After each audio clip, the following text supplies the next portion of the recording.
Hey, what's up guys? So in this video we will see how to fix the Android Auto not working issue on any Poco phone. Now to do that, just open the settings app on your smartphone.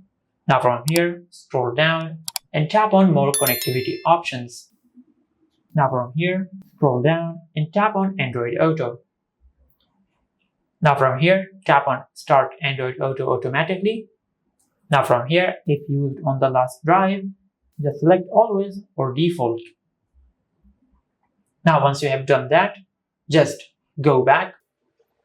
Now from here, scroll down and tap on Apps. Now from here, just tap on Manage Apps. Now in the search bar, just search Android Auto. Now from here, just tap on Force Stop. Now just tap on OK. Now once you have done that, just tap on Clear Data and tap on Clear Cache. Now from here, tap on OK. Now tap on Storage and tap on Clear All Data. Now from here, tap on OK. Now after that, just go back. Now from here, scroll down and tap on App Permissions. Now from here, just give Android Auto all the necessary permissions. Now as you can see, I have already given Android Auto all these permissions. If you have not done it yet, just give Android Auto the necessary permissions. Now from here, go back. Now from here, scroll up and tap on About Phone.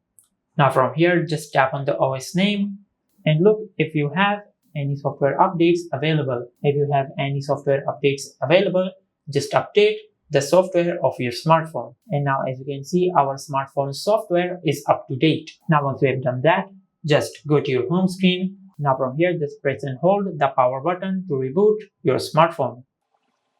Now from here, just swipe down to reboot your smartphone.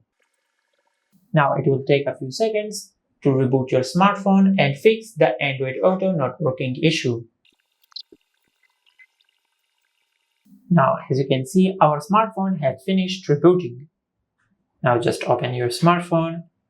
This is how you can fix the Android Auto not working issue on any Poco phone. If you found this video helpful, please like the video and subscribe to our channel and hit the bell icon to get notified when we upload a new video.